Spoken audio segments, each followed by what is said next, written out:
সেই তান্ত্রিক বলেছিলেন আর্জেন্টিনা নকআউট পর্বেই বাদ হবে, কিন্তু আমরা এখনো তার অনুমান করতে পারছি না, কারণ আর্জেন্টিনা অনেক ভালো খেলছে এবং তার সমর্থকরা কোনোভাবেই এই কথাটা মেনে নিতে পারছে না যে আর্জেন্টিনা নকআউট পর্বে বিদায় নেবে। তো দর্শক, আমরা এমন একটা প্রেক্ষাপটে নিয়ে আসছি আপনাদেরকে, তখন আর মাত্র দুই এক দিন বাকি আছে আর্জেন্টিনার নকআউট পর্বের খেলাটি। তো আমরা চাচ্ছি যে আমরা আপনাদেরকে এমন একটা সুখবর দিতে চাই, সেটা হচ্ছে যে যেই দলটার সাথে আর্জেন্টিনা এখন পারফরমেন্স করবে সেই দলটার থেকে ঢের এগিয়ে আছে মেসির আর্জেন্টিনা। সো মেসি যদি 90 মিনিট খেলে, তো সেই ক্ষেত্রে আমরা এটাই দেখতে পাবো যে মেসি কোনো না কোনো একটা জায়গা থেকে তিনি তার কাঙ্ক্ষিত রেজাল্টটা নিয়ে আসতে পারবেন। তবে আর্জেন্টাইন ভক্তদের জন্য এটা একটা ভালো দিক হতে পারে, আবার পক্ষান্তরে এমনও কিছু অঘটন ঘটে যেতে পারে, তো আমরা কিছুই জানি না। তো আমরা সবাই চাই আর্জেন্টিনা জিতুক, অন্তত ফাইনাল ম্যাচ পর্যন্ত কোয়ালিফাই করুক। সো আপনাদেরকে এই কথা বলেই আমি আমার সংক্ষিপ্ত কথাগুলো শেষ করলাম। আর আপনারা অবশ্যই আমার এই মূল্যবান কথাটুকু যদি ভালো লেগে থাকে, তাহলে আমাদের চ্যানেলটি সাবস্ক্রাইব করবেন এবং পাশে থাকবেন সবসময়। ধন্যবাদ।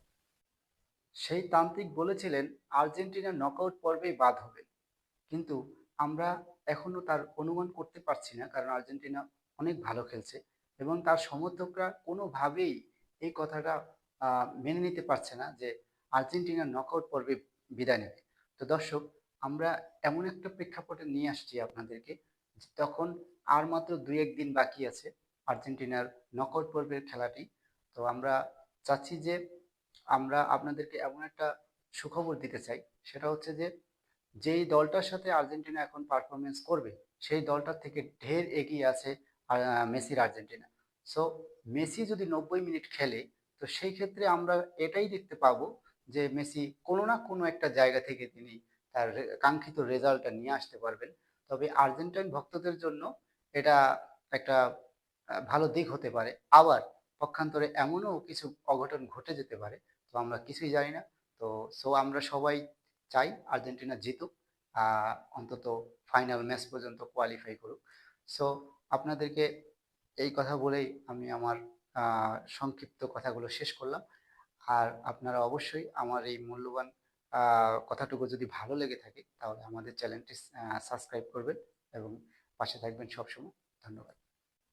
সেই তান্ত্রিক বলেছিলেন আর্জেন্টিনা নকআউট পর্বেই বাদ হবে, কিন্তু আমরা এখনো তার অনুমান করতে পারছি না, কারণ আর্জেন্টিনা অনেক ভালো খেলছে এবং তার সমর্থকরা কোনোভাবেই এই কথাটা মেনে নিতে পারছে না যে আর্জেন্টিনা নকআউট পর্বে বিদায় নেবে। তো দর্শক, আমরা এমন একটা প্রেক্ষাপটে নিয়ে আসছি আপনাদেরকে, তখন আর মাত্র দুই এক দিন বাকি আছে আর্জেন্টিনার নকআউট পর্বের খেলাটি। তো আমরা চাচ্ছি যে আমরা আপনাদেরকে এমন একটা সুখবর দিতে চাই, সেটা হচ্ছে যে যেই দলটার সাথে আর্জেন্টিনা এখন পারফরমেন্স করবে সেই দলটার থেকে ঢের এগিয়ে আছে মেসির আর্জেন্টিনা। সো মেসি যদি 90 মিনিট খেলে, তো সেই ক্ষেত্রে আমরা এটাই দেখতে পাবো যে মেসি কোনো না কোনো একটা জায়গা থেকে তিনি তার কাঙ্ক্ষিত রেজাল্টটা নিয়ে আসতে পারবেন। তবে আর্জেন্টাইন ভক্তদের জন্য এটা একটা ভালো দিক হতে পারে, আবার পক্ষান্তরে এমনও কিছু অঘটন ঘটে যেতে পারে, তো আমরা কিছুই জানি না। তো আমরা সবাই চাই আর্জেন্টিনা জিতুক, অন্তত ফাইনাল ম্যাচ পর্যন্ত কোয়ালিফাই করুক। সো আপনাদেরকে এই কথা বলেই আমি আমার সংক্ষিপ্ত কথাগুলো শেষ করলাম। আর আপনারা অবশ্যই আমার এই মূল্যবান কথাটুকু যদি ভালো লেগে থাকে, তাহলে আমাদের চ্যানেলটি সাবস্ক্রাইব করবেন এবং পাশে থাকবেন সবসময়। ধন্যবাদ।